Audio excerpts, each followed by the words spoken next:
ऐसा बाप नहीं चाहिए। एक बड़े शहर में रतनलाल अपनी बेटी संध्या और छोटे बेटे कुणाल के साथ रहता है। रतनलाल बहुत गरीब है और शराबी किस्म का आदमी है। वो रिक्शा चलाकर अपना जीवन यापन कर रहा है। रतनलाल एक अधेड़ उम्र के आदमी योगेश्वर को कभी कभी अपनी रिक्शा से मार्केट या मंदिर छोड़ता है और कभी कभी बाजार से उसका सामान भी ले आता है। एक दिन रतनलाल योगेश्वर से कहता है, साहब, आपके पास गाड़ी है, फिर भी आप कभी कभी रिक्शा से क्यों जाते हो? इन शहर की गलियों को आराम से देखना मुझे बहुत पसंद है। ठीक है साहब, मैं चलता हूँ, कल फिर आऊंगा। अरे रतनलाल, रुको तो। मैंने सुना है कि तुम अपनी बेटी को कुछ पैसों के बदले किसी को दे रहे हो। अभी किसी को बेचे नहीं तो क्या करे साहब। एक छोटा बेटा है, उसको पढ़ाना भी है, उसकी देखभाल भी करनी है, और अगर मैं बेटी को घर में रखूंगा तो उसकी शादी कैसे करूंगा साहब? तुमको कितने पैसे मिल रहे हैं? अब 50,000 साहब। देखो, मैं तुमको पूरे 20 लाख रुपए देता हूँ। तुम अपनी बेटी संध्या को मुझे दे दो। है? 20 लाख? धन्यवाद साहब, धन्यवाद। मैं कल ही उसे आपके पास छोड़ जाऊंगा साहब। अगले दिन रतनलाल संध्या को हमेशा के लिए योगेश्वर के यहाँ छोड़ आता है और बदले में 20 लाख रुपए लेकर घर आ जाता है। रतनलाल जिंदगी में पहली बार इतने पैसे पाकर बौखला गया। उसने एक अच्छा घर लिया। कुणाल, अब हमें कोई चिंता नहीं है, तू अब अच्छे से पढ़, खूब मन लगाकर पढ़ाई करना। पापा, मुझे पढ़ाई करना अच्छा नहीं लगता।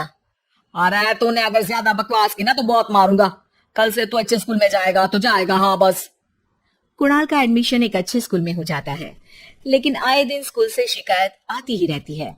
10 साल बाद एक दिन प्रिंसिपल मैडम रतनलाल को स्कूल में बुलाती है। रतनलाल, आपका बेटा कुणाल बहुत आवारा हो गया है और ये बिल्कुल भी पढ़ाई नहीं करता है, बल्कि उसका दिमाग गलत कामों में जा रहा है। अब मैं उससे बात करूंगा मैडम। ठीक है, आज ये आखिरी मौका है, अगली बार तो मैं उसे स्कूल से ही बाहर निकाल दूंगी। रतनलाल घर आ जाता है और कुणाल से कहता है, कुणाल बेटा, मैं तुम्हारे ऊपर इतना पैसा लगा रहा हूँ, फिर भी तुम स्कूल में सही से क्यों नहीं पढ़ते हो? आप तो रहने ही दीजिए, मैं सब जानता हूँ कि ये पैसा कहाँ से आया है। और वैसे भी अब ये पैसा मेरा है, मेरा जो भी मन होगा मैं करूंगा। आज के बाद मैं कभी स्कूल नहीं जाने वाला। रतनलाल को अपनी बेटी की याद आती है और वो रोने लगता है। 5 साल बाद कुणाल एक दिन एक लड़की को शादी करके घर ले आता है। पिताजी, ये मेरी पत्नी है स्वीटी। तुमने शादी कर ली? हाँ, शादी कर ली मैंने, दिखाई नहीं दे रहा। और अब से आप फिर से कमाना शुरू कर दो, बहुत बैठ कर खा लिया। कुणाल, तुम इस बुड्ढे को घर में क्यों रख रहे हो? देखो ना, ये शराब पीता है, इसे घर से बाहर निकाल फेंको। अरे स्वीटी, ये मेरे पापा है, कैसे बाहर निकाल दूं? और वैसे भी घर में कोई तो चाहिए ना काम करने वाला, नौकर समझ कर रख लो। इस बुड्ढी को तो घर से बाहर निकाल कर ही रहूंगी मैं कब तक इसके लिए खाना बनाऊंगी। स्वीटी एक दिन घर के बाहर पार्क में अपनी दोस्तों के साथ बैठी होती है। तभी वो रतनलाल को बुलाती है। पिताजी, मेरे कमरे में मैं अपना फोन छोड़ आई हूँ, जरा ला कर तो देना। हाँ जरूर, अभी लेकर आता हूँ। रतनलाल फोन लेकर आ जाता है। कुछ समय बाद स्वीटी के फ्रेंड्स भी चले जाते हैं। स्वीटी अंदर आकर शोर मचाती है। चोर चोर! कहाँ है चोर? मुझे तो यहाँ कुछ नहीं दिख रहा। अरे ये अलमारी खुली पड़ी है, जरूर किसी चोर ने ही खोली होगी। अरे कौन आया था यहाँ? यहाँ तो पिताजी आए थे बस। अरे बहू, मैं चोर नहीं हूँ। मुझे तो आप पर अब बिल्कुल भी विश्वास नहीं है पिताजी, क्योंकि जब आप पैसे के लिए दीदी को बेच सकते हो तो आप चोरी भी तो कर ही सकते हो। अरे लेकिन वो सब तो मैंने तेरे भले के लिए किया था ना। मैं तो कहती हूँ कि हमें इनके कमरे की तलाशी लेनी चाहिए। तुम बिल्कुल सही कह रही हो, चलो।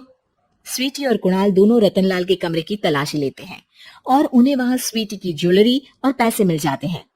मैं तो पहले ही जानता था कि चोर आप ही हो। निकल जाओ मेरे घर से और दोबारा अपनी शक्ल मत दिखाना। रतनलाल आंखों में आंसू लिए घर से निकल जाता है। स्वीटी मन ही मन सोचती है, आज तो मेरी प्लानिंग सफल हो गई। जैसा मैं चाहती थी ऐसा ही किया और बड़ी आसानी से उस बुड्ढी को चोरी का इल्जाम लगाकर घर से भगा दिया। रतनलाल की हालत अब ज्यादा खराब हो गई और वो सड़क पर बैठकर भीख मांगकर खाने लगा। एक दिन वहां एक गाड़ी आकर रुकी और सड़क पर बैठे सभी भिखारियों को अपने सेंटर ले गई। एनजीओ की मालिक संध्या एक एक करके सभी को सुविधा मुहैया कराती है। तभी उसकी नजर रतनलाल पर पड़ती है। पिताजी, संध्या तू, पिताजी आपकी ये हालत कैसे हुई? ये सब तेरे बुरे कर्मों की सजा है जो मुझे मिल रही है। मुझे माफ कर दे बेटी। पिताजी, मैं आप पर बिल्कुल भी गुस्सा नहीं हूँ, क्योंकि आपने मुझे यहाँ भेजकर अच्छा ही किया। मेरी जिंदगी बदल गई। लेकिन ये सब हुआ कैसे बेटा? आप ये नए कपड़े पहनो, तब तक मैं योगेश्वर अंकल को बुला कर लाती हूँ। योगेश्वर अंकल? हाँ अंकल। योगेश्वर जी ने तुझसे शादी नहीं की थी? नहीं तो पापा, उन्होंने तो मुझे पढ़ा लिखा कर इस काबिल बनाया है कि मैं आज सबकी सेवा कर पा रही हूँ। रतनलाल पश्चाताप करके रोता रहता है। तभी योगेश्वर भी वहां आ जाता है। रतनलाल जी, आपकी ये हालत कैसे हुई? इतने सारे पैसों के बावजूद भी? क्योंकि मैंने बेटे और बेटी में भेदभाव किया था। लेकिन आपने ये कैसे किया? मुझे ये जानना है, बताइए।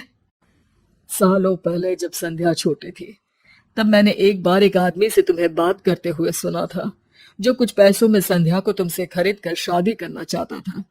मैं उस समय एनजीओ में बच्चों के लिए ही काम कर रहा था और मैं किसी भी लड़की की जिंदगी खराब होते नहीं देख सकता था। इसलिए मैंने अपने जीवन की कमाई का एक बड़ा हिस्सा तुम्हें दे दिया था। सच में कितना गलत था मैं। मुझे माफ कर दो। अब आप दोनों मेरे साथ घर चलो और आज मैं अपना सच्चा प्रायश्चित करना चाहता हूँ। योगेश्वर और संध्या रतनलाल के साथ घर जाते हैं। स्वीटी दरवाजा खोलती है। चोर भिखारी, तो फिर से आ गया? चल भाग यहाँ से बुड्ढे। ये घर तुम्हारे बाप का नहीं, मेरा है। बाहर निकलो यहाँ से। रतनलाल कुणाल और संध्या को घर से बाहर निकाल देता है। योगेश्वर जी, अब ये घर आपका है और अब आप यहाँ एक और एनजीओ खोल सकते हैं। शायद अब ये सच्चा प्रायश्चित है। संध्या अपने पिता के गले लग जाती है।